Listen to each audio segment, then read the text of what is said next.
Hello, everybody. Hey, y'all. How you doing? Welcome to the Pale Blue Dot Podcast. This is your co-host, Grant Barlow, out of frigid Chicago. What's up? And along Texas today, also, actually. You interrupted me, man. I was gonna give you the Texas intro. Along with me is other co-host Ben Jackson, ringing in. Hey, Ben. We're ringing in the first week of the new year with some chill and frigidity and some morning, well, I guess it's afternoon chats now. After our fireside. It's late enough to drink now is what I understand it to be. That's true. That's true. I actually found last week I was super pumped. Yeah, representing from Texas. If you can't see it, if you're listening just through the audio stream, Ben is drinking a Lone Star beer. Which isn't that just like the Texas version of PBR, or am I wrong about that? It's like filthier. Like they fill it with like Republican sentiments and just like angry religious demagogues. Unless you live in Austin, and so, that's the ironic thing, right? Because Austin, what's up? The national beer of Texas is what it says at the top. Right. So that was a beer brewed when Texas was its own nation, apparently. No, I think they probably just started brewing it like 2 weeks ago and said that. Like, that's very Texas. The official beer of George W. Bush. I'm a little out of season right now, but if you can't see, I am drinking an Imperial Pumpkin. Hey, Southern tier. Yeah, Southern tier. Because apparently, I'm gonna have to edit that out, or we're gonna have to give it an explicit rating now. Thanks, Ben. Well, I give every episode an explicit rating because like most of the guests that I've had have been like not like over the top, but like they so. Our post-election one was I think it probably needs like 3 ratings. But apparently they sell Southern Tier's doing pumpkin year round now, which I didn't. No, what? I don't know if that's always been a thing, but I was at my little bottle shop last week, and I didn't have it at all this fall. I just wasn't in the mood for it. But I saw like a 4-pack, and I was like, to the dude, I was like, "Shut up, man! Is that the same pumpkin that was here in October that I didn't want, but now I want?" He's like, and he's British, so he's got a really cool accent. He's like, "Yeah, mate, you want it?" Is that an Australian Britain? Like, what was that? I have no idea. That was the worst accent I've ever heard. This guy, yeah, I'm pretty bad at accents, but he is like the one person in my life right now who can and I don't know if it's like the British or just he's got like a cool lip ring and gauges and stuff like that, but he's the one person who who could insult me because he has, and I'd actually like him more. Like I remember it wasn't when I bought the pumpkin. Really hot girl. Yeah, well, he's a very attractive man, but I was buying something like a month or 2 ago, and I tipped him, and he like looked at because it was like $20, so I tipped him like 5 or 6, and he looked at it, he's like, "Whoa, $5, fancy floozy," and then just walked away. Who says that? I know, fancy floozy. I thought floozy was like a connotation for something else, but I have no idea. But turned heel and like tiptoe away with like fairy dust flying everywhere. Pretty much, and he just like walked into the back room. Like that was the end of the conversation. And somehow I thought to myself, I like you more. Like you just insulted me. I don't know if you were serious or not, but I like you more. Do you go? Where's your bottle shop? What's the one you hit? Shout out to the little deli on the corner of Broadway and Buena. It's called the Little Deli now. That's like it used to be like a wine shop, wasn't it? No, so that's the wine shop. They have like a little deli. I don't know actually what it's called. Right next to Bar on Buena, they have it's like by that really creepy daycare that has like a Fantasia window dressing. Bingo, yeah. So it's like right on that corner there. Yeah. They have some of the best gummy bears in Chicago there. I can't think of the company, but they are so tasty. I ate a whole box in one sitting and regretted my life like a year ago. Dude, so speaking of that, I was thinking about this earlier today, actually. Like, have you ever been like halfway through a McGriddle before you realized you were at McDonald's? You're like, you're just like every time. I'm hungry.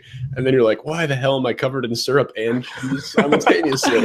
And then you realize you're eating sausage under an egg, under cheese, wrapped in 2 pancakes. That's a generous assessment of what a McGriddle is. Like, it was so bad. Like, I went there this morning not thinking, because I was in like my morning haze, and the last couple days, You're in a fugue state. Sorry? You were in a fugue state. Walter and I were like bumping off each other.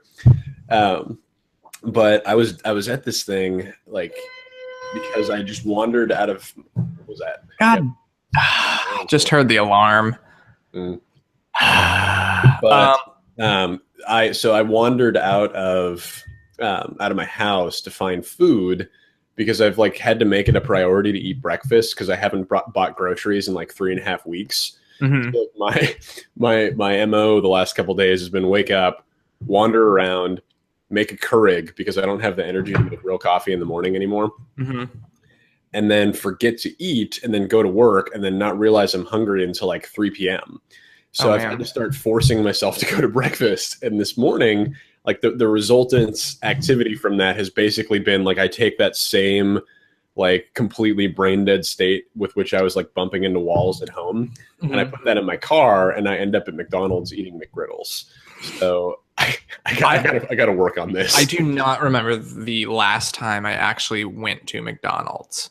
I mean, and ate something. Like I'll meet clients there, but I don't know the last time I've eaten there. You know what you should do?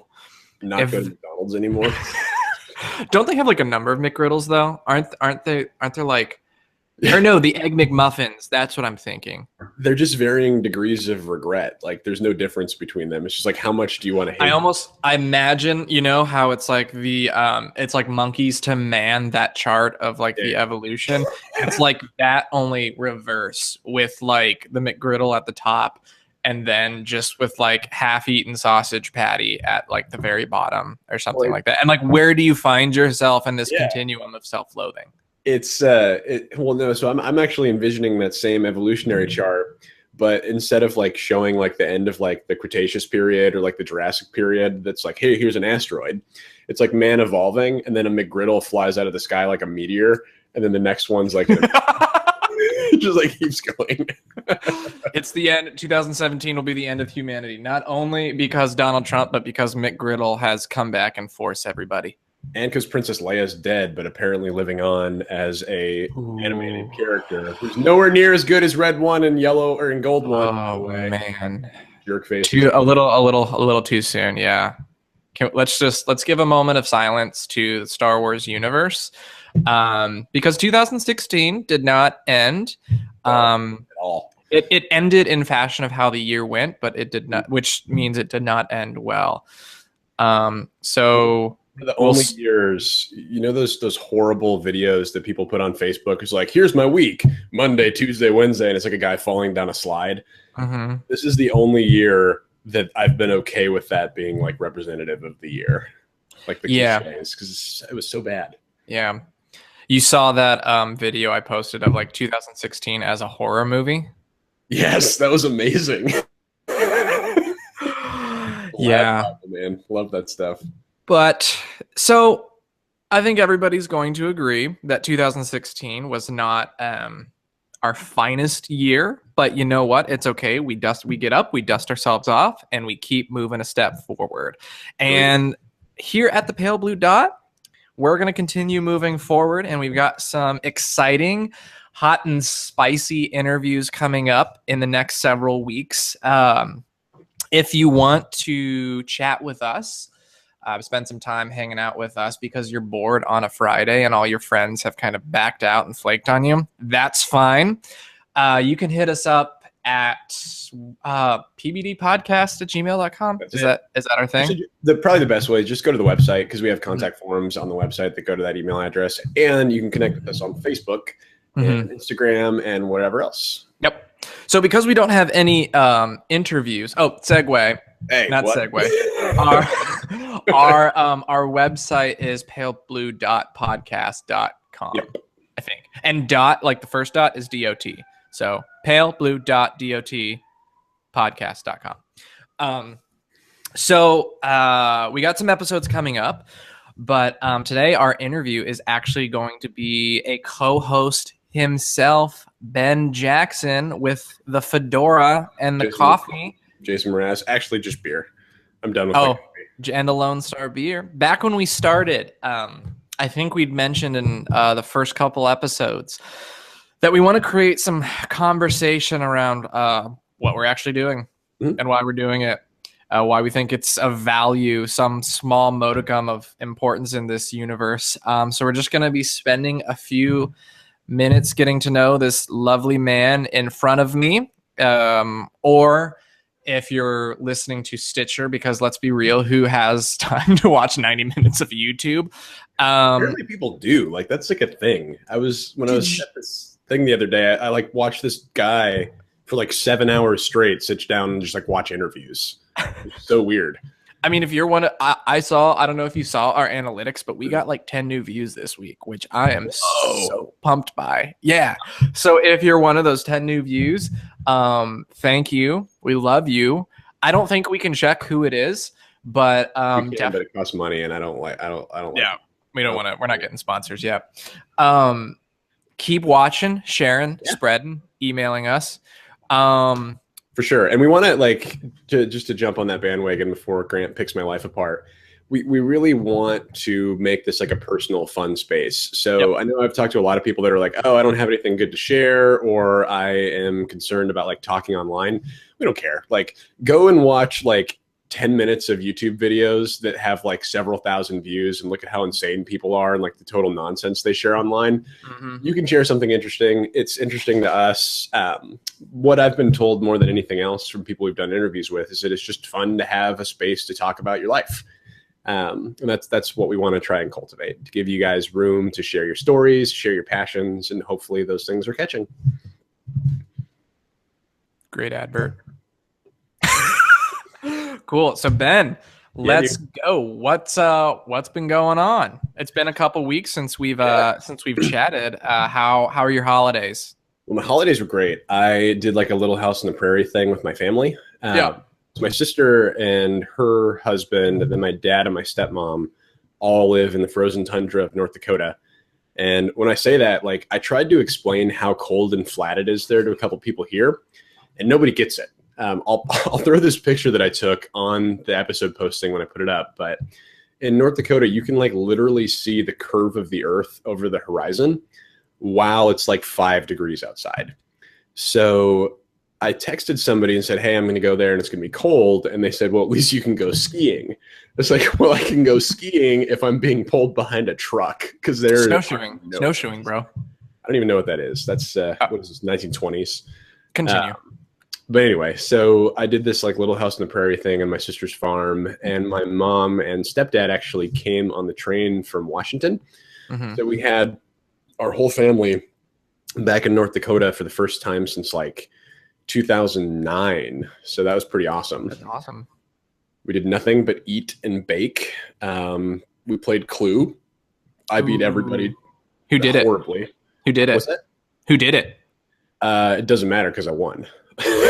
But like who did it? Like, was it Colonel Mustard? No, it was this like stupid like modern version of Clue where they changed everything and like made it tech savvy. So instead of it being like Colonel Mustard, it was just like Mustard, and like instead of it being like Princess Peacock or whatever the hell that was initially, it was just like Purple Lady, or like, and she was all glamorous. Millennials probably did that.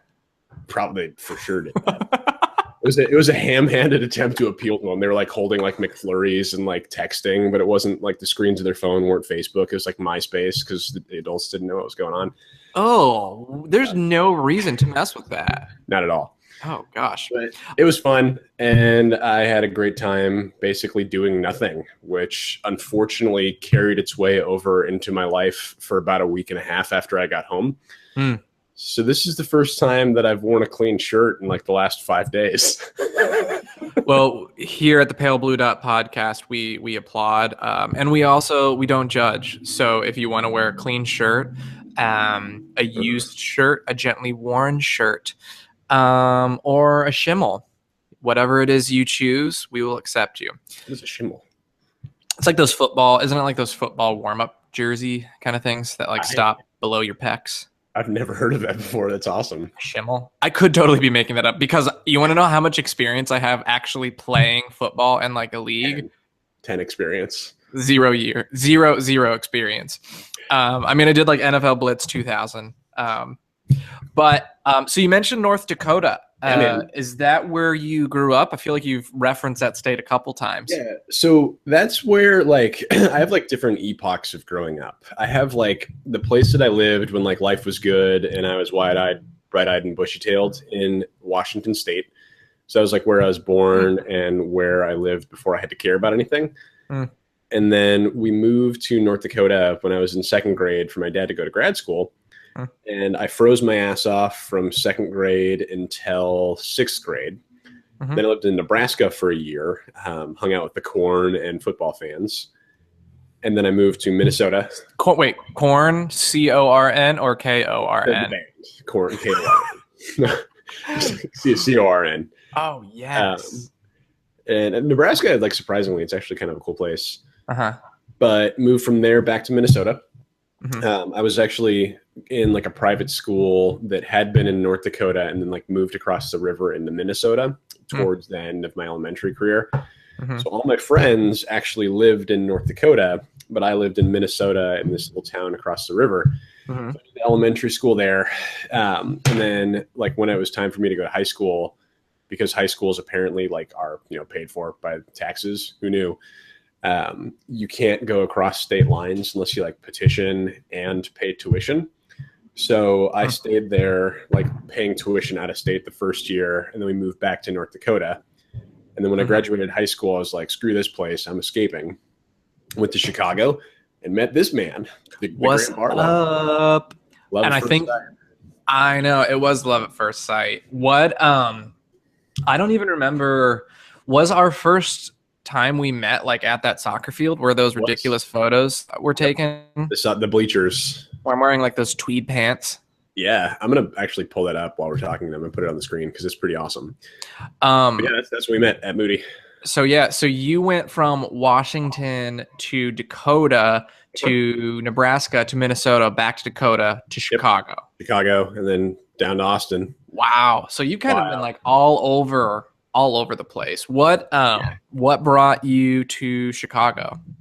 So Chicago was for school. I like when I was in high school, my whole world was pretty much defined by my faith. It was defined by like my relationship with the church, and you know whether that was like doing music for the youth group or like going on missions trips or whatever. That was like all that I knew, and I discovered that like at the ideal time for that to be my identity, right? Because like when I was a kid in elementary school and middle school, I didn't have a ton of friends because I was in a really, really small school.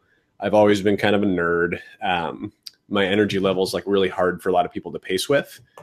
So when you're at a school where your class is 12 people, it's really, really hard for you to connect with anybody. If you strike out right away, you're kind of screwed basically. So I had like no friends at all. Elementary school. It's like the lunchroom phenomena times 10. Yeah, for sure. Like if you're not in the in crowd, you're never going to be. And so like when I got to high school, I kind of burst out of my shell and started discovering who I was. And the biggest catalyst of that was like my relationship with the church and discovering music and like playing music through the church and youth group. So that was like my whole world. And Jesus appeared to me in a vision one day and said to go become a pastor. And I think I was like crying at like some youth conference or something like that. Like an actual vision? Like did you see the homeless guy like show up? He's like, be a pastor. An actual homeless guy. I don't know. John Caputo would say that's where Jesus shows up. It would be. Boom. But I just remember being like a youth conference and like feeling like a really profound call. I don't even know that it was targeted. It was more just like a sense that I needed to live a life of like passion and commitment. And my world at that point, like the label that I put on that was like a call to ministry, which those of you that like grew up in like a church context, and Grant, I know you know this, that's something you talk about all the time, right? Like God will call you to a life of like sacrifice and ministry. It's a fairly common refrain in like evangelical circles. Absolutely. Yep. and I never do anything halfway. So I was like, well, I could go to like these, like, I think there's like Bethel that I was looking at, like Northwestern and Wheaton and stuff like that. Yeah. Or I could just like not pull any punches and go to like the Ivy League of Bible colleges, Moody. Mm-hmm. And so I applied to all those. And then I remember when I got into Moody, I was like, well, this is where I'm supposed to go. Packed my shit, drove off to Chicago, and the world exploded from there. Mm-hmm. Now, for our listeners who don't run like in the immediate circles that you and I kind of run in, what's a moody? Is that just like a state of emotional being? Like, I'm feeling moody right now. Yeah, no, it's exactly that. Like, basically, I became a teenage girl for like 4 years and then graduated. So Moody is a Bible college, the Protestant / evangelical Baptist kind of tradition. Mm-hmm. So basically, like, if you live in the U.S. and you're not Catholic or Lutheran, and you're not some sort of like Reformed theology where you're like super strict and like intellectually rigorous and stuff like that. I don't know if intellectually rigorous is the correct term for the Reformed tradition. Fair enough, but like if you're like a typical traditional, like not super invested Christian in the U.S., you're probably in some sort of like Moody-esque theological camp, at least in my opinion. Would you agree with that? It's like a normal. I mean, so Moody, in my mind, Moody. I don't know. I don't know. I don't see a lot of the Christians I actually meet these days kind of ask me the same question, like, what is a moody? And then going through like what the school stands for is like, yeah, they can understand some of it. Some of it, they're also like, that's kind of weird. You guys couldn't drink. Like I was talking to somebody this week, and they were mentioning like some bizarre rules about like alcohol and how that's like only changing.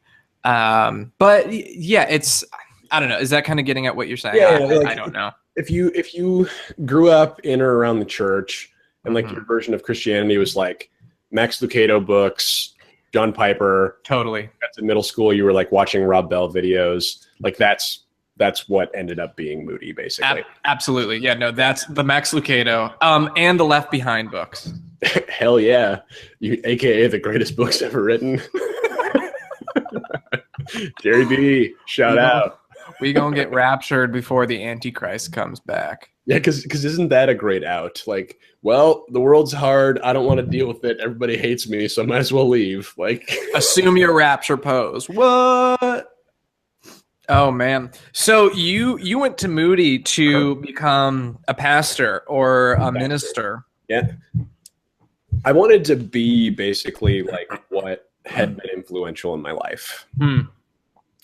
I think that's the best way to put it. Like, because like I have a pretty good relationship with my parents, but I think especially guys that are like myself, like really type A and like very driven, we need like strong examples of other guys that are doing the same thing, whether that's our dads or something else. It just seems like for some reason, like that's more powerful and influential a lot of times when it comes from elsewhere. And for me, where I got that from was in my youth pastor, Pat, who was just like at the time the strongest example of somebody who's like living with passion, pursuing their dreams, like making sacrifices in the right direction so that they could experience more joy. And I wanted to be that. Yeah. So, I mean, and I say this now in retrospect, at the time I had no idea why I was doing it. Like, I was like, God wants me to do this. He called me to it. And therefore here we go. Because God's a he. Yeah. I mean, yeah, she Caitlyn Jenner God called me into this. But it was just that sense of, like I said a second ago, like I need to do something important and I need to do something like that pulls me like beyond myself, like to a higher goal. And being a youth pastor, because I was really interested in like that form of expression, like what does it mean to get students at an impressionable age to experience worship what does it mean to get them to like be involved in service and engaged in theology? Yeah. That was something that was really inspiring to me. So when I started at Moody, I jumped right into that major, realized that it was exhausting and I wanted to take a nap more than I wanted to eat pizza at 4 a.m. Right. I mean, because obviously you're not a pastor right now. And I imagine like you and I both know there's like a number of things that have occurred since you walked into the plaza for the first time and thought, holy crap, Jesus. That's exactly the feeling that I had when I got there, actually. Mine was like, so I would use the same words, but with a really different inflection. Holy crap. Jesus. Because I only had been hanging out with evangelicals for like 2 years at that point. You're strumming your guitar. Yeah. Jesus. But obviously, so that's not what you're doing right now. Yeah. And so I'm wondering, like, what was occurring during your time, specifically in college, that maybe began kind of forming, you know, like maybe the mental transitions or the emotional transitions, or just the realizations that this isn't like a viable long-term option for you. Yeah. Well, it was, I mean, it's obviously it's a long nuanced thing, but Absolutely. I think what it was more than anything, like how I got from there to here, I'm a very inquisitive person. Like I don't like to, and really, like if I was to define myself in a sentence, it would basically be that I'm committed to having like the fullest, richest experiences that I can. Yeah. And what that means is that when I'm in that context, for example, like this Christian, you know, evangelical context, I was very interested in figuring out the best way possible to do that. Yeah. So while I was at Moody, I was always like the guy who had seen, you know, somebody in like the prayer closet that we had on our floor for like 4 hours praying and like fasting. And I was like, oh, that's cool. I should do that. And then, you know, like when we had like our choirs and stuff, I wanted to do that, and like got involved in like Messiah practice and, you know, worship practice, and like was doing practical Christian ministry stuff, working with youth groups. And I was always just like figuring out what it was that faith meant to me and how I could always take it to the next level.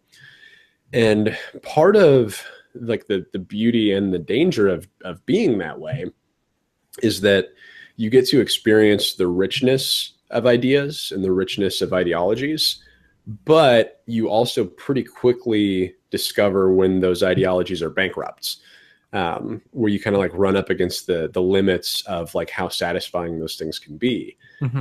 And I remember towards the end of, I think it was the end of sophomore year or the beginning of junior year, I remember sitting in a philosophy class with my good friend Tony. Not Tony was on the show, the other Tony. He should come on the show, by the way, the other Tony. We should get him on the show for sure. He's kind of like off the grid. I might have to call him on a rotary phone. But Ring, ring, ring, hello. But I remember sitting in philosophy class with him, with I think it was Dr. Rim actually, and we were talking. Oh, yeah. He was like the closet open theist there. Closet open theist. Who's like, I remember at the time thinking like, oh, this dude is edgy. How is he still here? And like now I'm like, what the hell? Basically, and for those who, open theism is basically just like a Christian who reads their Bible. Yeah, exactly. Who doesn't have like a really like strict interpretation or really evangelical interpretation? Like God changes. That's his Bible. But continue. But I remember sitting there reading. It was like Alvin Plantinga, I think, who's a philosopher, and you don't get a lot of that in like traditional evangelical Christian circles. Like you get the Bible as far as it's understood by like your pastor, but like really deep thought often doesn't enter into that equation, unfortunately. Right. But I remember like sitting there reading this and really diving into some questions that I had rote answers to my whole life. But like hearing them examined made me think it wasn't even the challenge so much as it was, oh, maybe there's more to this than I thought there was. And then tempered with that, we were reading a couple of like atheist philosophers. I think we read Sam Harris's Letter to a Christian Nation in that class. And I remember for the first time seeing Plantinga over here in the Christian camp reasoning about his faith. And then seeing Sam Harris over here in the atheist camp reasoning about his lack of faith, if you want to call it that. And I was like, oh, these two people are doing the same thing, and both of them make sense. And even in some cases, like the person over here in this secular, like non-believer camp makes more sense. And I remember just having like a total meltdown. I was like, I can't process this at all. I don't know why this is happening. And what struck me even more than that was looking around at the rest of the people in the class. And this is obviously like no judgment on them at all, because it's hard to come to that point. And their eyes were glazed over. It was like all they could see was this over here and this over here that was also making sense. They're like, I can't deal with like coming to terms with both of those things, so I'm just going to ignore this one. Yeah, totally. Yeah, and I remember being like, well, that's not cool. Like that doesn't make any sense to me. And like I want to, like I said a second ago, like I want to maximize the experience of this. So how can I do that if I see something profound and interesting and compelling and just stop paying attention to it? Or pretend, or worse, like pretend that it's like evil or something like that. Yeah, exactly, which is what happens a lot of times. And so like I took that and I kind of said, okay, maybe I need to rethink what it is that I'm doing. And long story short with that, basically what I ended up doing was saying, okay, like this youth ministry thing, not really about it. I'm not interested in like perpetuating this idea that there's only one story, like only one explanation for what's going on in the world, and only one way of like ordering your faith and your passions that's right. I want to explore the process of helping people come to terms with that dichotomy, if you want to call it that. So I switched my major actually from youth ministry over to counseling, which, zero offense to Moody at all, but if you want to call that pre-counseling major, it's not at all. Like, it's not, shots fired across the bow. It's not because really like it's similar to what it was with youth ministry or really, and I say this like it's understandable that it's this way, but when you start with an answer and like try and back your way into it, you're going to ignore a lot of important things and like lie to yourself about a lot of other important things. Hold on. Let's just, is it okay if we like drill down into that last comment? Because that's actually, I wasn't expecting to go this route, but that's, I'm really actually just like struck by, so like what do you mean when you say like, when you start with an answer? Yeah. So like you've already got your conclusions. And so now we're like, do you mean like how we look at the evidence is going to be like this really one, because how I hear that is it, how we look at the evidence is going to be so one-sided. Anything that supports our already assumed conclusion, we're just going to use and throw out everything else. Like how do you take what you just said and like apply it to your experience at that time? Because that's So let me give you an analogy. But we've been on dates with people or been in relationships of some extent with people who whose grasp of reality is very different than ours. Let's just say that. Like I think look at the world in a very different way. I like that better. Yeah. And we know that stereotype, and I know I've dated people like this too, who are concerned. Let's say they're concerned that like you're not being faithful to them. Okay. Like you're not as committed to them as you should be. And it's really easy, whether that's something that's happened to you or something that you've done, it's really easy to say, okay, Grant's not being faithful to me. And then you like start looking into it and getting paranoid, and you're like, oh, he's getting a text from this coworker, and this coworker's a girl, and so maybe he's got a thing going on with this girl, and like blah blah blah, and you go down the rabbit hole. When you make an assumption about something, the facts start to work to support that assumption. Confirmation bias is the technical term for that. Absolutely.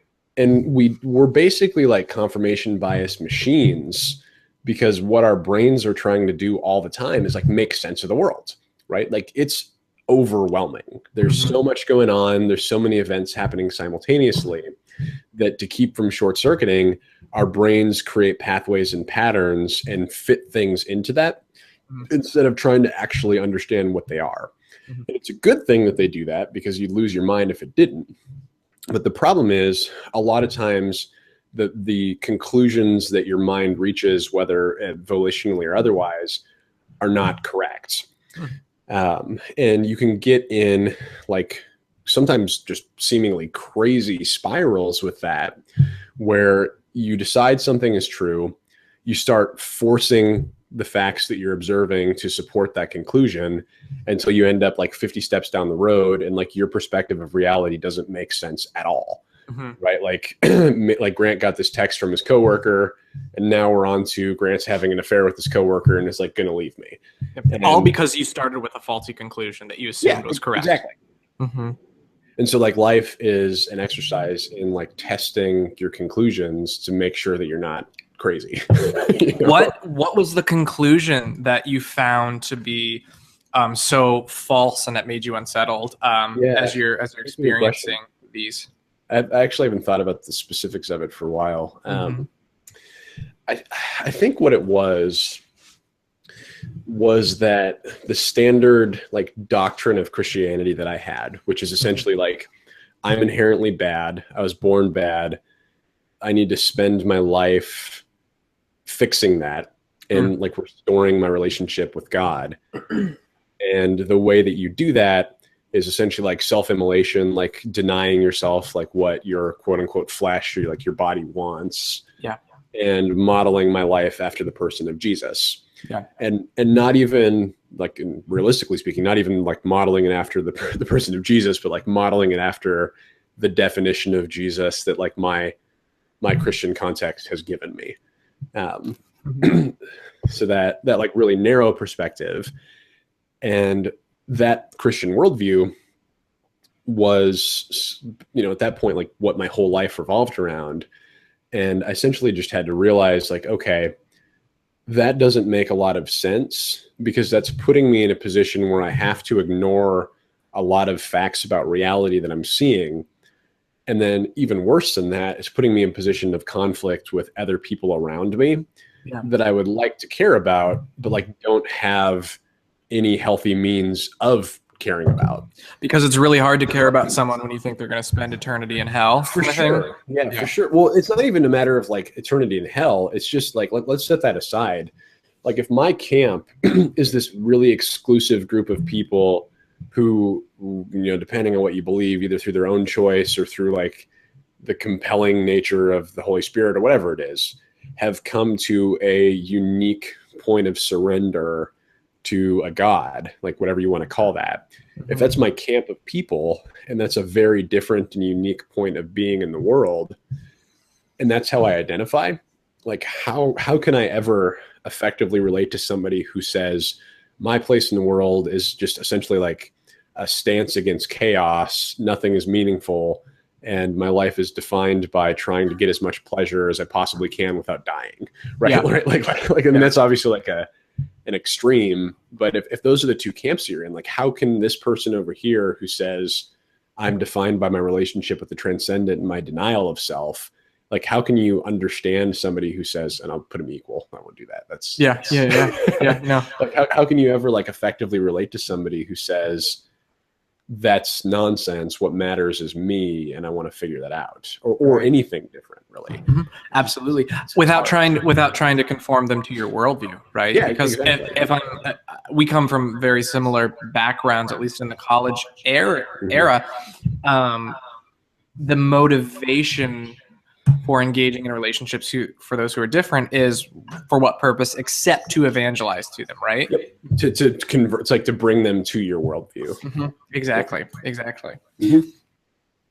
So you're in the midst of these questions in philosophy, and the hidden open theist has exposed you to Sam Harris and the reality that, oh my God, there are other ways of engaging in the world. I hope it's not still working there, by the way. If we somebody from Moody's going to be like, oh, what are Ben and Grant are up to? Yeah, exactly.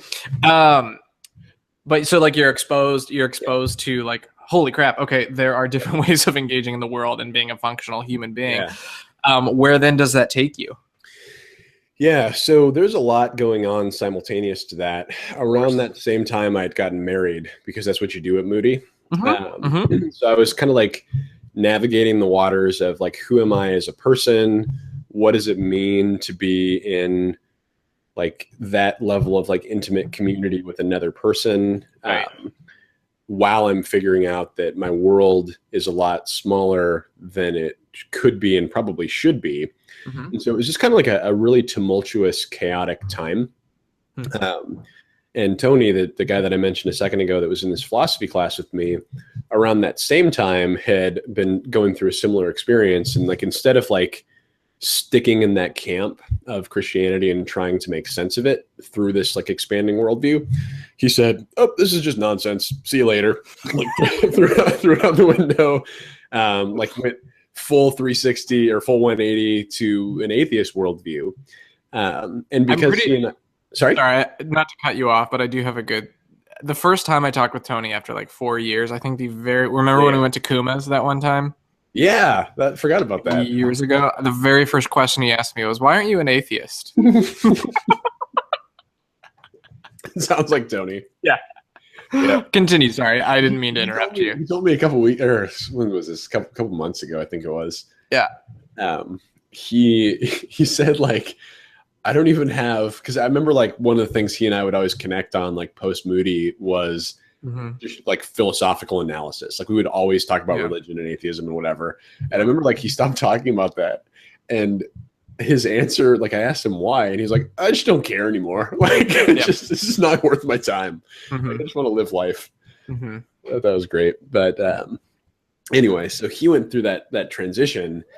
And like me being a little bit slower to like decide what I believe, or like, or more than anything, like wanting to hang on to the worldview that I had before. Yeah. Because it's scary to like just throw that out wholesale. I remember like feeling like it was my responsibility to like find a middle ground with him. Right. Because I was still kind of that like, well, if you don't believe this at all, you're pick your poison. Like you're either not going to go to heaven, or you're going to not experience the richest life you can on earth, or your best life now. What's that? You're not going to have your best life now. Exactly. So yeah, we won't go down that rabbit hole. Yeah. But I felt like I needed to like work with him to like find a middle ground. And while I was doing that, I noticed that the way he was talking about experiencing the world, the way that he was talking about feeling a connection to other people, the way that he was talking about having like a renewed sense of vitality and like of life and of himself, was almost identical to what in Christian circles we would talk about when somebody found Jesus, or like asked Jesus into their heart, or like became a Christian for the first time. Yeah. And I was like, how is that possible? Because that's the only means of experiencing those feelings. You know, what our Christian faith told us was by coming to faith in Christ, like giving your life over to that narrative. And I was like totally blown away by that. And after like, regaining consciousness and like realizing that everything was okay, I kind of decided to do this progressive self-experimentation with worldviews. Oh yeah. So basically I was like, how can you get this experience of feeling like more fully human? Which is what I would have labeled like what Tony was talking about, or what those experiences of like finding Jesus were, or whatever. Yeah. How can you get those, or can you get those from various worldviews? So being a huge nerd, I decided what I was going to do was kind of like a life hacking project to fully immerse myself in like major worldviews over the next like 4 or 5 months. So I took a month at a time. This is totally unscientific at all. Like I really had like no controls at all. It was just a kind of like pseudo experiment. And a month at a time, what I would do is I would decide, okay, this month I'm a Buddhist. And I would try to spend a lot of time like reading Buddhist literature, interacting with people that were Buddhist, and more than anything, trying to look at the world the way that a Buddhist might see the world. Look at evidence, look at truth, look at like the nature of good and evil, of like the relationships between human beings, what have you, from that lens. And I did Islam, Judaism, Christianity, Buddhism, Hinduism, and atheism. Yeah. Progressively. And I kind of like, and I was bad about it, but I kind of tried to journal my way through this. And long story short, what I noticed is that in every single one of those instances where I did my best to push out the worldviews that were contra to the one that I was choosing for that month, every single month, the world started to make sense through that lens. And more importantly, I started feeling like it couldn't make sense through any other lens, right? Like how in the world did I ever think that Christianity was a good interpretation of reality? Or how in the world did I ever think that Islam was, or Buddhism, or whatever? Whatever camp I was in made sense, and everything else seemed weird. Yeah. And what I took away from that was a realization that the commonalities, like the experience of being beyond myself, of being pulled to something greater, were more base to the human experience than were the stories that I was giving to those, the stories I was telling about it, right? So like Buddhism was a story that I was telling myself about the experience that I was having. And I could have that experience in any context, and it could be richly experienced through the lens of those other stories, whether it was Buddhism, Hinduism, Islam, whatever. And it was that, and see if I can put words to this. It was that the story existed no matter what lens I was looking at it through.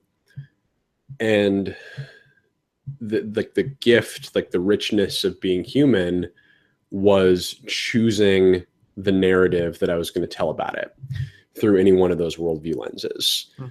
And so it wasn't the narrative that defined the experience, it was the experience that defined the narrative. And like immediately on realizing this, I was like, oh, these stories, these religious ideologies, these are not reality themselves. They're just ways of looking at reality. Yeah. And that like totally blew my mind, because instead of like needing that to deal with the world, I realized all that I needed were like basic human skills, basic human experiences, and that those religious stories were just different tools that I could use to enhance that.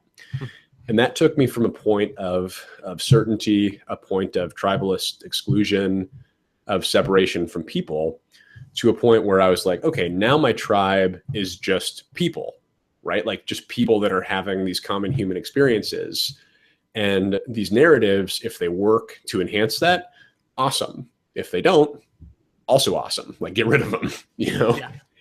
And as soon as I stopped identifying with my narrative and started identifying with being human, I felt like my eyes were open, my life made way more sense, and I was way, way happier than I'd been in a long time. Yeah, because like it's really, really hard to be super happy with people outside your camp when you're busy, like worried about where they're going to spend their eternal soul, right?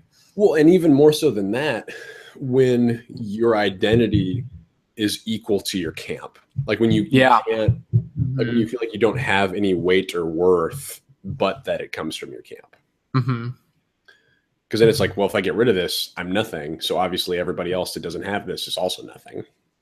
And it must have been such like a multifaceted, multi-layered experience, because like the two, like it sounds on the one hand like an existential like crisis. Yeah. You mentioned that like your mind's blown. And so like you're going through like that transition period between like first naivety and like, I wouldn't even call it second naivety, but like you're just going through that like new Bible chapters, first and second naivety. Yeah. 2 Corinthians. 2 Corinthians. But so you're going through this like existential disruption. Yep. But while at the same time, it almost sounds like you're being like birthed into like a new type of like freedom almost simultaneously. Yeah, no, it really was. And that was what was kind of difficult about it, because I was like, this just feels so right. Like I knew that was the direction that I needed to go in. Yeah. But at the same time, like there were like, I think I even wrote this down at some point. There were like 2 or 3 just gaping holes in my life that were created by like that decision to step out. And the first was like feeling like I no longer had a community. Yeah. Right. Because if your whole world revolves around your faith and like the people that share your faith, if you step out of that, even though you now have a bigger community, you don't have that like combined and like shared sense of purpose and exclusivity. Right. And that's just like a really nasty Band-Aid to rip off. So I remember feeling like really lonely for a while after I did that. And then once I got past that, because I'm always kind of just a loner. Like my general life philosophy is like, as long as I have enough people to talk to, if you don't agree with me, whatever, I don't need you. I say that kind of jokingly, but I mean, we even agreed for like the last 5 years or something. Like we had a couple months of agreement, but aside from that, like, I mean, we still hang out. So sometimes I call you like what is it? Like, I can't remember which podcast I heard it on, but like you're like my adjacent other, I think is the, it's just like, I could never make the move, or not that I could never, but like, given the right set of circumstances, it's like, oh yeah, Ben's just like, that's exactly where I'd end up. Yeah, sure. Well, it's funny too that you say that, because that's like the more positive interpretation of what I say. What I generally say is, if everyone had the right information, they would believe the way that I do. Or right, yeah. So that, yeah. So yeah, I mean, like, there's definitely like there is like there's like, we're obviously just painting in like such broad strokes. Let me dig into that real quick, because I think absolutely where we like want to go from this comes from that. So like I had that like lost sense of community. The other two things, and these really hit on like what my philosophy now of a good life is. The other two things that were really upsetting were the sacrifice of certainty, right? And where I felt that most profoundly was in thinking about like life after death. Yeah. Because when you live in a Christian context, it's just assumed, or really any context that doesn't think about it a lot, it's just assumed that like obviously the experience that you're having of self can't possibly end. Right. Like it just like short circuits our brain to think about experience just ending, like me having this experience in some form or another just not being there anymore. And it's funny that it's terrifying, because that's what happens to us every night when we fall asleep. But yeah, at the same time, it's like that. It just for me, and maybe not everybody feels like this. It just like it didn't make any sense at all. And I remember just this like overwhelming sense of fear that not only was I now stepping out into a void where maybe if I do die and there's an experience after death, maybe it won't be heaven, or like maybe it will be completely different and completely other than what I've known in the past. I had that first, where I was like, oh, if I'm wrong, I'm going to hell. And then it was, well, since it seems like there's probably nothing, like since science tells us like our consciousness probably can't continue on past death, how do I come to terms with this idea of like the cessation of life? Yeah. And that like that loss of that certainty of, oh, myself is going to continue forever, as well as like the general loss of certainty about anything, that was huge. Like that was just like a gaping hole in my life. And then the last one, the other like big void that I felt, and this is similar to loss of certainty, was the loss of structure, like the loss of a means of making sense of the world. Because really, like, I was having this conversation with somebody last night. We tend to get surprised when bad things happen, but if you really understand the world, we should be surprised that like good things ever happen, right? Like, and if that's the reality that we live in, if you take away the safety net of God's in control, everything works together for his good, for his glory, for a purpose, blah, blah, blah, blah, blah. If you take that away, all you're left with is, holy shit, the world's a crazy, like terrifying place, right? So you have those Band-Aids ripped away, you lose certainty, you come to terms with the fact that maybe yourself will pass away. Yeah. And you're just basically left with nothing but like raw human experience and no tools with which to make sense of it. And from that, like from like crawling my way back, what I kind of came to realize is that what it means to be human and to be at least like marginally okay is to come to some sort of acceptance and peace with that just inevitable uncertainty. The reality that even if you know as much as you possibly can, you're still nowhere even close to like a total knowledge of the universe and reality. And coming to realize that like so much of what we do is done to not engage with that, right? Like to not think about the fact that we're going to die, to not think about the fact that we don't know. And that balance as a human, like joy as a human, comes from facing that, like not ignoring it, like looking it square in the eye and saying, this is okay. Now what do I do to maximize the experience of being human? Mm-hmm. Because that's all that we have. Like that's all that we're guaranteed. Like this moment right now as a human being, what do I do with that? Right. And that sort of crawling from the swamp, like that's really, if I was to put words to it, that's what defines who I am and what I'm about now. Mm-hmm. Just day by day, trying to become okay with that present moment, trying to give up my addiction to certainty. And with that, like trying to recognize that same journey in other people. So you would say that the religious system that you came from, the conservative evangelical, was a way of managing that fear of death. Yeah. Or I would maybe even say numbing that fear of death, trying to distance yourself, but actually the road to, because I know we talk a lot about wellness here at Pale Blue Dye, rather than trying to numb that out, embrace that as part of the human condition. Is that kind of what you're saying? Yeah, it's flipping it from like being a problem to be fixed to being a reality to be experienced and appreciated. Because when you recognize what changes for you when you make that shift from ignoring or inoculating the fear of death to embracing it, what occurs in your life? What changes? Yeah, that's a good question. I think more than anything, and this is really simple and probably isn't very explanatory, but it's how I feel. Mm-hmm. I think what changes more than anything is just that you become aware of who and what you are. I know that sounds like really like Deepak Chopra-y.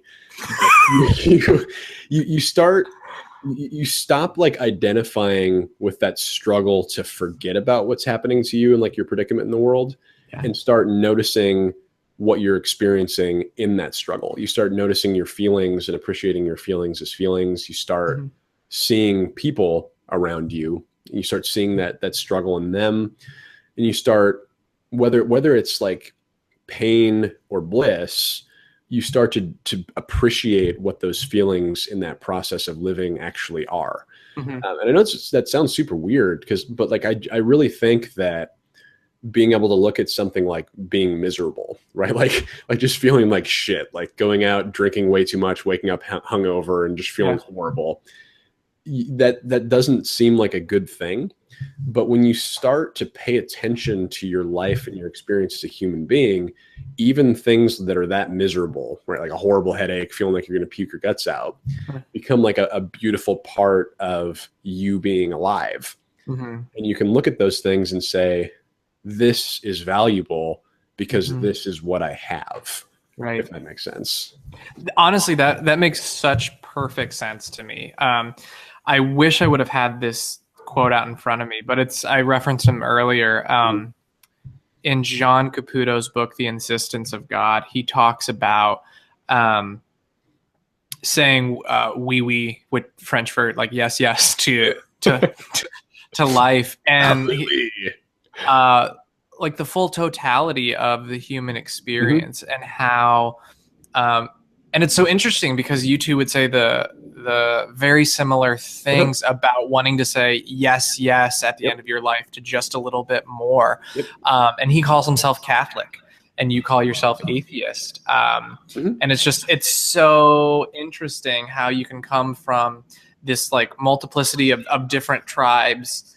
And if you go deep enough, almost kind of like to the acknowledgement of the lack of uniqueness of human experience. Like we all experience things differently, but we're all having like the same sets of experiences, and just wanting to say yes to life and whatever that might look like. Well, and that's why, so you hit that on the head with that, like just the yes to life thing, because you said Caputo's a Catholic, like I call myself an atheist. That's a part of, and people hate me for this all the time, but like that's a part of why I won't or usually don't say that I'm an atheist. Yeah.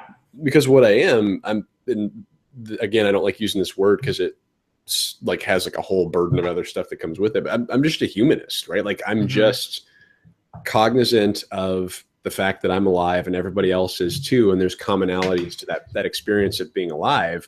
Yeah. And I'm interested in optimizing that. Yep, absolutely. Whether that means I'm, hold to some Catholic beliefs, or whether it means that I'm a Buddhist or secularist or whatever you want to call it. Yeah. That's all that I am.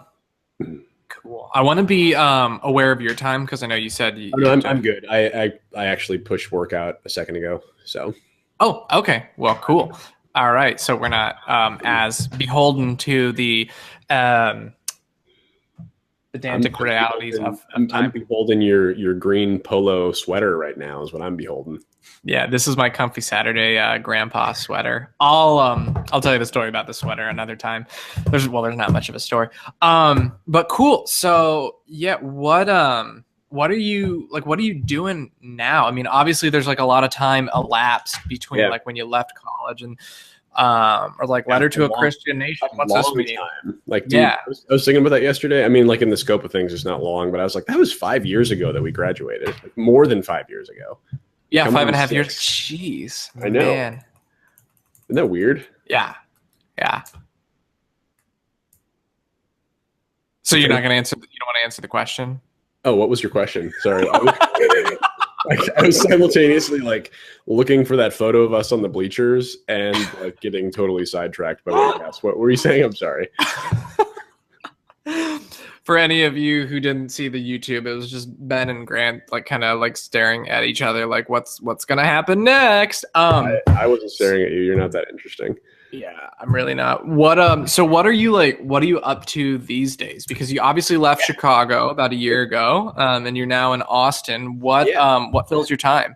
So with like that backdrop of just me deciding that I wasn't interested in anything other than like being alive and maximizing that, I realized that in order to, just because of the way our world works right now, like in order to optimize my experience of being alive, I really needed to have money. like that's just the way the world works. Like you need to global capitalism. Yeah, you need to not be starving generally to do the things that like enhance the richness of your life. Yeah. So I got into the business world like right after Moody, worked for Aon Hewitt for a while and had my eye on doing like HR consulting. So like HR psychology, how do people think in the workplace, that kind of stuff. Through that, like I got sucked into the insurance world, made a decent amount of money, had a lot of success doing that, but was never like satisfied selling my soul to somebody else's vision of the world. Like essentially like adding 90% of my efforts to somebody else's bank account.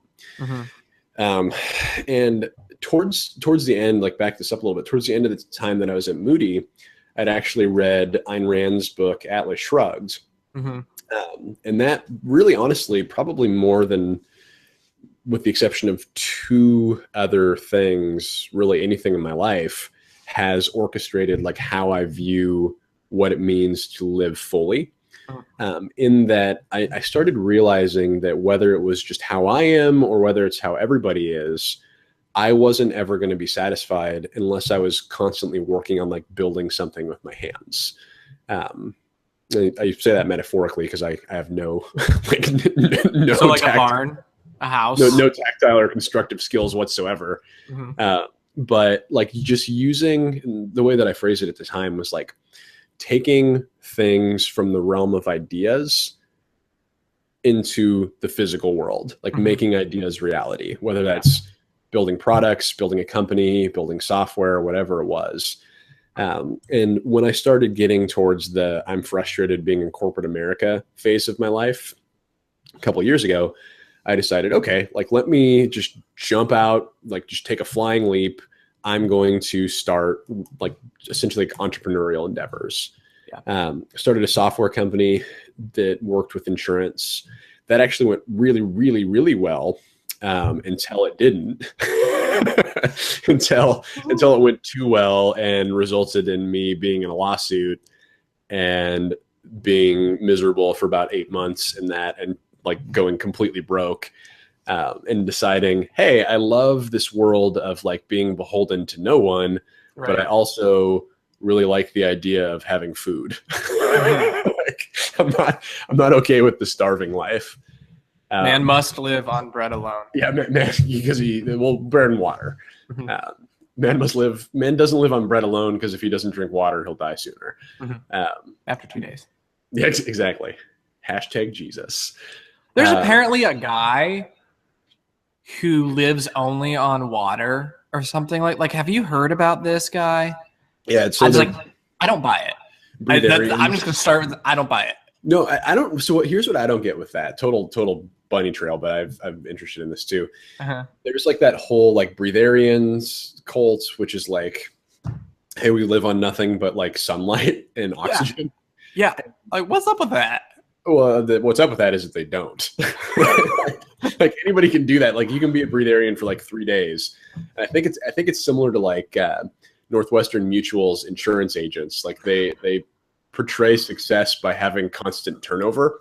So with the breatharian cult, there's always enough people that believe it for lay people to think it works. But what they don't realize is that they're dying every 4 days and just recycling new ones. You heard it here first at the Pale Blue Dot podcast. Being a breatharian doesn't work. It doesn't work. You'll work. It'll work, but you'll die. So I guess in terms of like the scope of human initiatives, since the end result is the same, I guess we could technically say it works. I guess that's not untrue. But the how did we get down that? We were talking about you were talking about you can't live on food alone, or you need food. You need food to live. So with that, like with kind of coming off of this this entrepreneurial endeavor that I loved the life of, like I loved the staying up to like 4 a.m. because I want to, and I'm working on something that's interesting.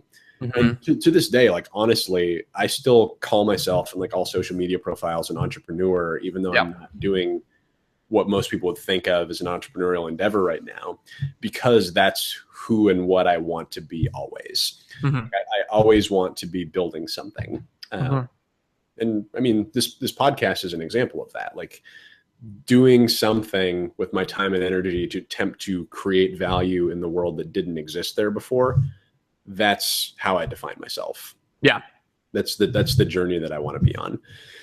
So what I decided this past April, when I was kind of like coming out of I was entering my acceptance phase of DABDA with this whole insanity of my startup. DABDA is the 5 stages of grief. Who don't know? Exactly. And my dad was actually down here. We'd gone on a bike tour together, and we were talking about, okay, what next? Yeah. And I told him basically what I just said. Like the life that I want to live is one of creation, of exploration, of being my own boss, being responsible for myself, that kind of stuff.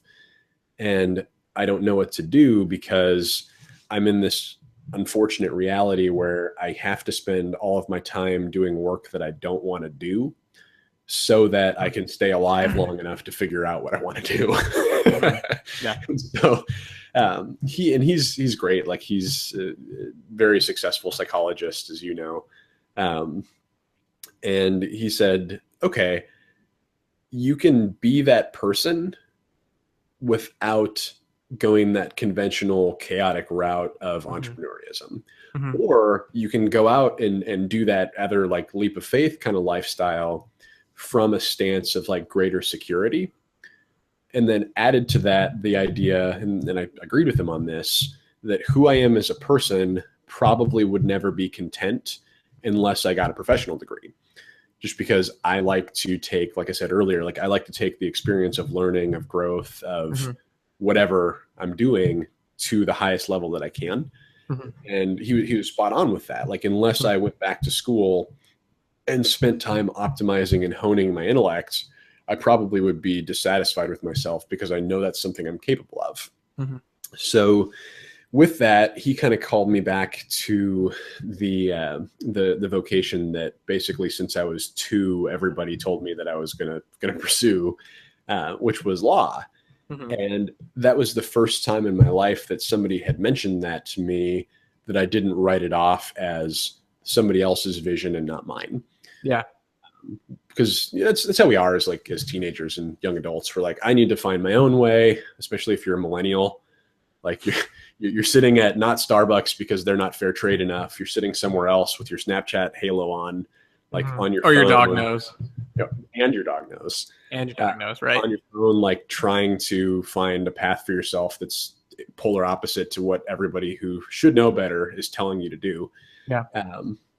But that was the first time in my life that I was like, okay, who I am as a person, what I enjoy actually lines up with something that I would have balked at as a traditional career in the past. Mm-hmm. So I went through a 2 or 3 month period of trying to decide, okay, can I be okay with this? Is this something that with a full understanding of what it is that I can embrace?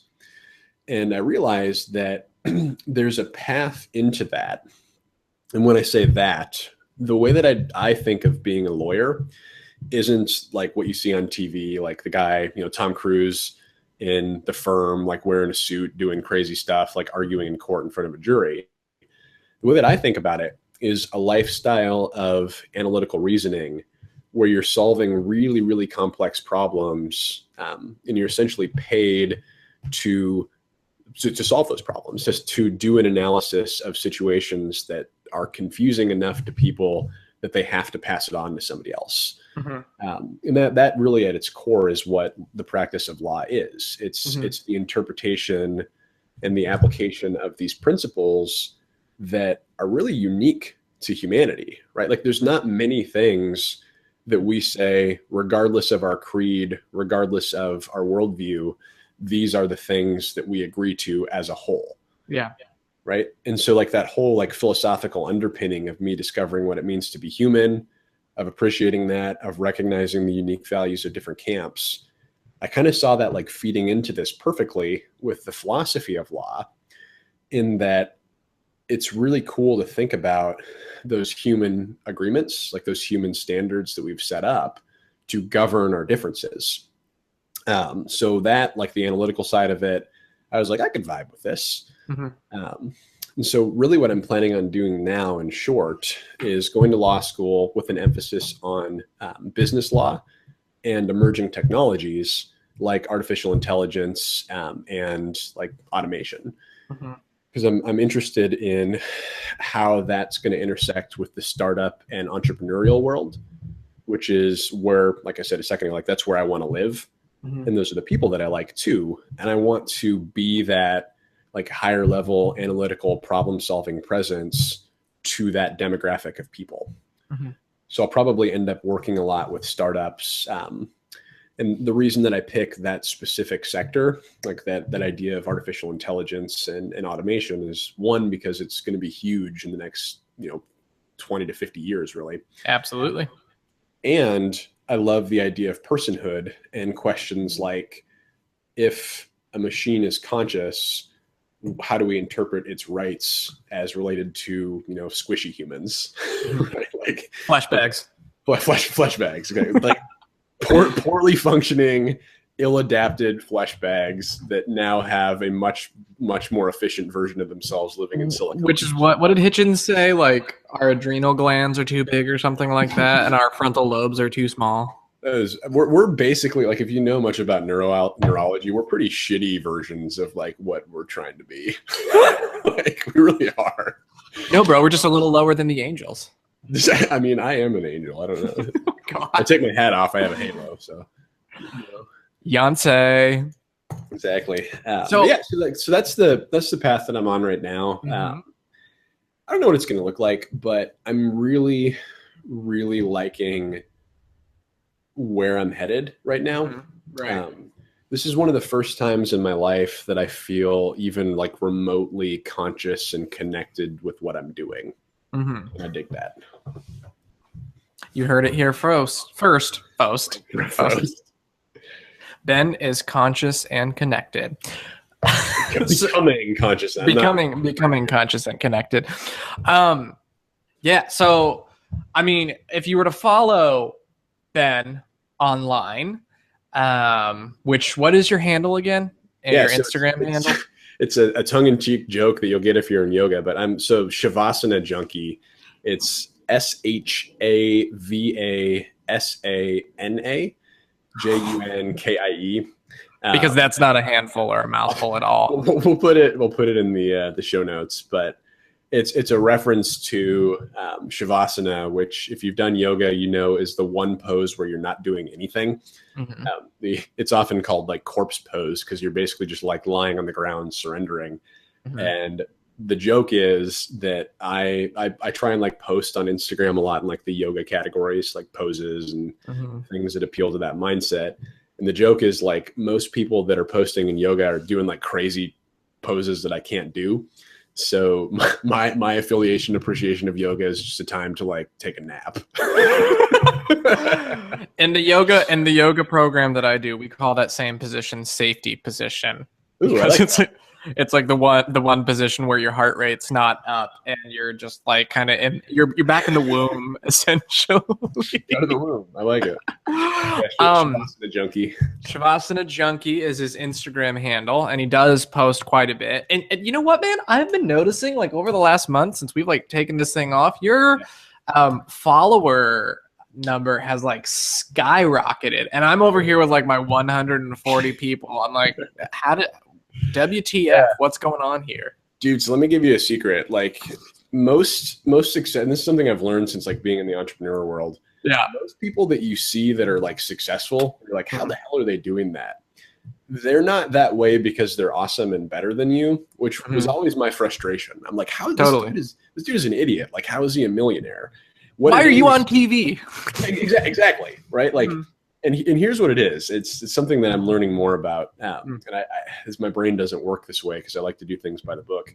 Yeah. But what it is finding the best tools and then using them effectively. And that's it. Like working hard and like not doing more work than you need to. Yeah. And with Instagram, one of my really good buddies who will actually be on this show next week, told me about a tool because I had watched his followers kind of do the same thing. He told me about this tool called Instagress, INSTAGRESS, and it's brilliant. And it's actually brilliant. A lot of people don't like it because of how it works, but it's actually brilliant to me in the same way that like dating apps are brilliant, like Tinder, Bumble, etc. Like how they simulate and optimize what happens in a bar. Because what Instagress does is essentially simulate and optimize what normal behavior is on Instagram, like the types of things that get you followers on Instagram. Basically what it does is you put in a couple of accounts of people that are very successful doing the type of Instagram posts that you want to do. Yeah. So like I post in yoga, I post in podcasts, I post in entrepreneur, like those kind of hashtags and stuff. And you find people that are doing similar things that have, gazillions of followers, and you say, okay, Instagress, these people. And then you set up settings that essentially tell it like how frequently to do certain activities. And what it will do is it will go and follow people that follow those other individuals systematically. So you can say like, I want to have it follow 500 people today. And it'll follow 500. And then you say, okay, every time it follows 500, I want it to then unfollow this certain percentage of them. So it's kind of an organic follow, unfollow, which is a big chunk of what gets you followers on Instagram. And then it also has an algorithm of liking and even commenting if you want to put up standard comments on the photos of the people that you're following. So it simulates those things that you would otherwise have to spend time doing on Instagram that by themselves get you a lot of followers. So while that's running, if you're posting good content, or at least content that would typically be interesting to those people that are following those other accounts, that's all you have to do essentially. And then the rest of it is done by the app. And it's like super cheap. It's like $10 a month and it works extremely well. That's awesome, man. Definitely appreciate you taking some time out just to let us know a little bit more about the founder and co-host Pale Blue Dot. But I really like a question I think it'd be really neat to start like asking a lot of our interviewers, like who are you being most influenced by right now, or what are you being most influenced by? And it might be two different answers, it might be the same answer, but just really curious about that. So there's really like, so I'll give you two different answers to that. Mm-hmm. The things that like have been most influential in my life into bringing me to now, and like what I am being most influenced by at the moment. Mm-hmm. The things that have made the biggest difference in my life since my world of like really insular evangelical Christianity that I was talking about earlier till now. Mm-hmm.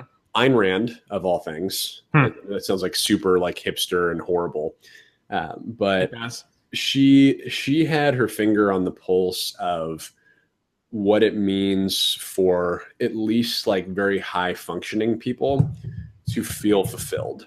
Like what it takes, what it means to focus on your own success, your own thriving productively in a way that's not hampered by an assumption of any sort of responsibility. Meaning your first priority is to do what you can do well and be satisfied in that. And that by doing that, that's actually, if you're doing it well, that's actually where the most good happens in the world. That you start with that internal focus and allow it to kind of spiral out. And there's a lot of other stuff in her philosophy that I don't agree with, but that's kind of what started me down that road of maximizing myself. Mm-hmm. The other things were the Skeptic's Guide to the Universe podcast, because that was the first time that I started like on a regular basis hearing people challenge the paranormal and the spiritual. Mm-hmm. Not in a like super negative, like excessively critical way, but just in a let's think about this and see what in it makes sense and what doesn't. Mm-hmm. Third would be Richard Dawkins and the God Delusion, because I just like angry British men. And then from that sort of like quote unquote new atheist camp to now, I have a huge man crush on Sam Harris, and I've said like his name in basically every episode of this so far, at least. I think you actually have. Yeah, I have. Yeah. In one of the episodes a while ago, I like realized that I hadn't said it yet at the end and dropped it on purpose just so I could continue to speak.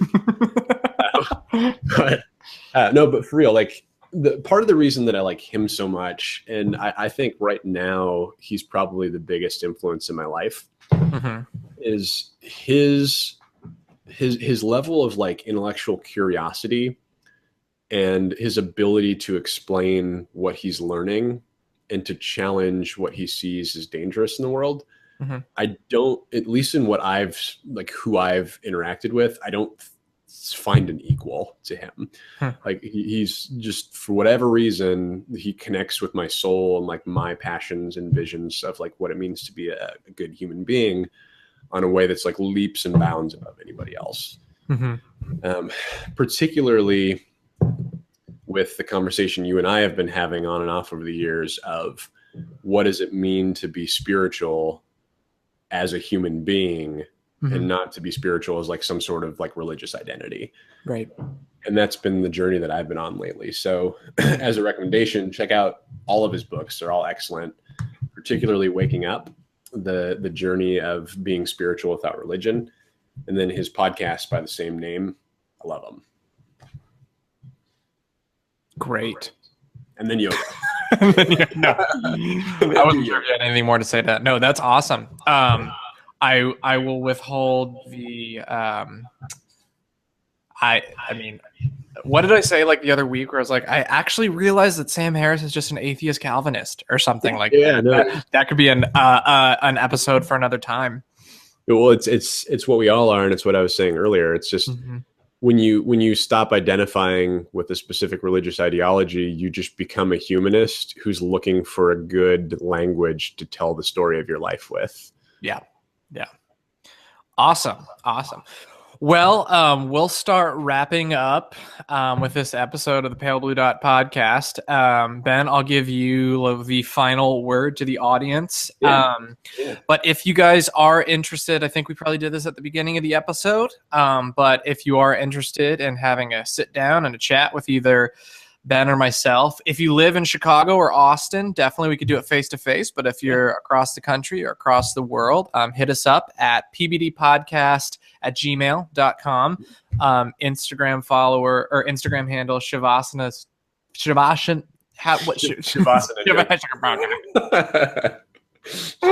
Shavasana's Junkie. Or I'm just Grant M. Barlow. That's probably the easier one. You tool. Yeah, maybe I'll how dare you have your own name? Right. So cool, man. I'll let you wrap us up.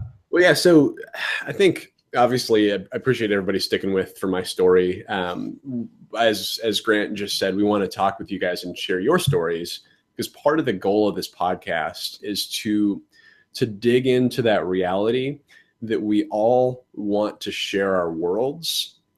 And a lot of times, if you're like me, you don't feel like anybody else gives you the time to listen to that. Mm-hmm. Like you don't have a place where you can share your life, your world, your journey, your way of seeing reality that isn't butting heads with everybody else's attempt to do the same thing at the same time.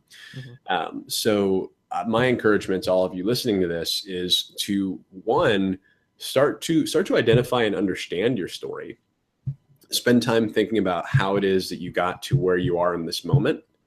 And then to start experiencing that moment more fully, learn how to live in that moment. Learn how to look at who and what you are now, how you're interacting with the people around you, and what that means and what it feels like more than anything else. Because to me, that's what it means to be alive. Mm-hmm. To enjoy that journey, to enjoy who you are and what you are now, and to enjoy the people around you.